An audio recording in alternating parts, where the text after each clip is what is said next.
meetings and board meetings and meetings and meetings.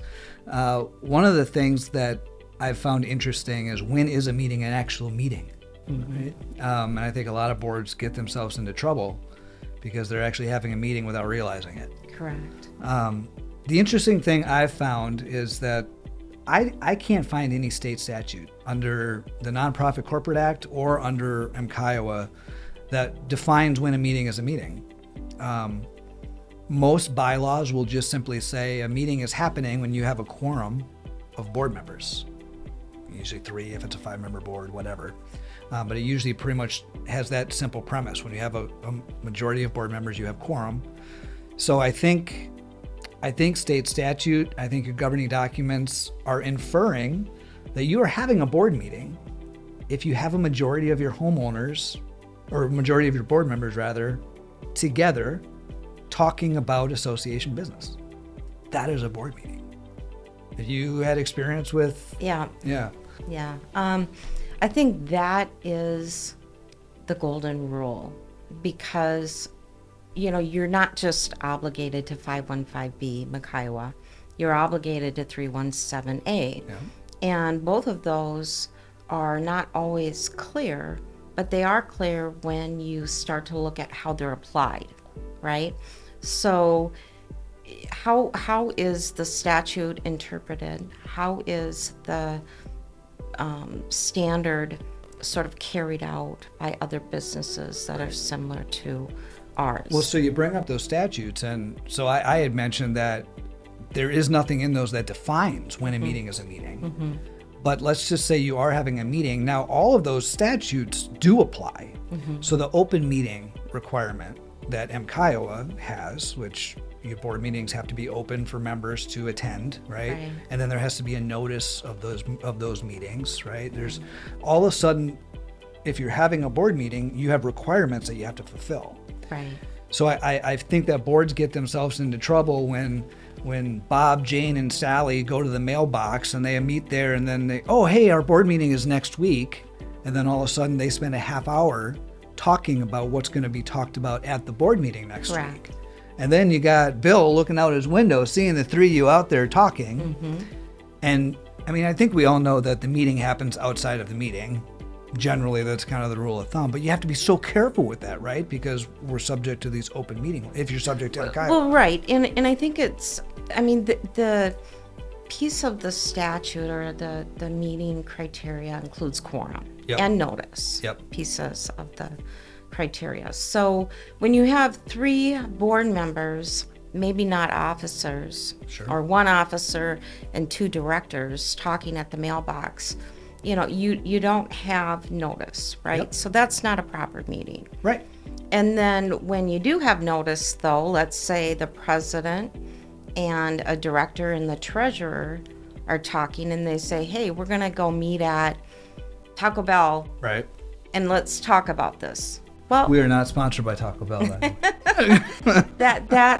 That's notice amongst 3 of them. It's not proper notice to the board, but they're 2 of them are officers of the board, and it would be improper. But in theory, based on quorum, that would be a meeting. Right.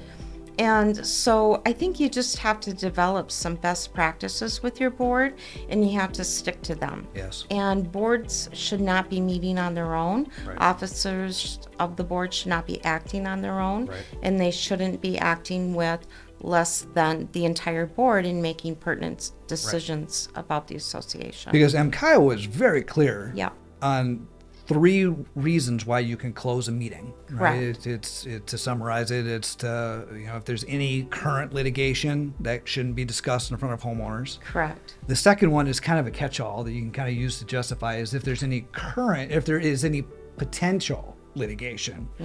So I think boards are a little liberal with that interpretation, saying, well, this topic could cause a lawsuit, so we'll consider that a closed meeting.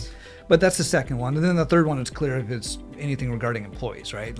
Those are the 3 reasons why the state of Minnesota says that a board can close the meeting to the members. But so I'm just really interested, though, in these unintended meetings, the meeting at the mailbox, because it can be perceived as a board meeting because Right. you have a majority, you have your quorum of board that are meeting and you're discussing business. Right. And I know it's hard to tell a board, hey, don't talk about business outside of a board meeting because we all know it's natural that it does happen. Mm-hmm. But especially, I think you kind of mentioned a comment earlier that your practice in your mind should be, if you realize that you have a quorum of boards, you should just tell yourself, guys, we're not going to talk about association stuff right now. Well, and we have to remember collectively that the ultimate reason we're there is to serve the homeowners who Right. have an interest in the business, right? Right.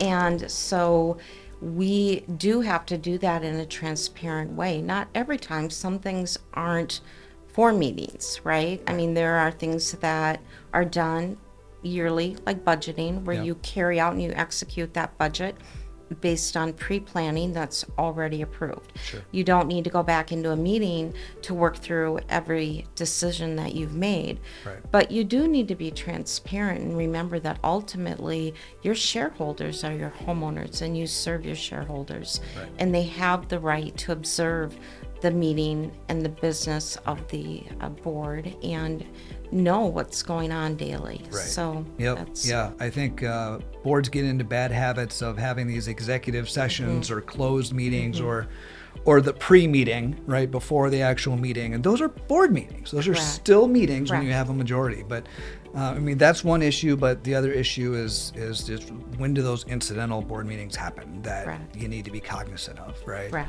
So yeah, hopefully boards can just keep themselves out of trouble if they're just a little more aware of when a meeting is a meeting. So my golden rule is there are no working sessions. There is no such thing No, as a there's working not. session or an executive session unless it's one of the three items. And then it's not really a board meeting. It's really an executive session that's privileged and remains confidential. Right, which is a whole nother session we'll talk about. But yeah, thank you for your time and sharing your opinion, and hopefully boards can figure out how to have meetings the correct way.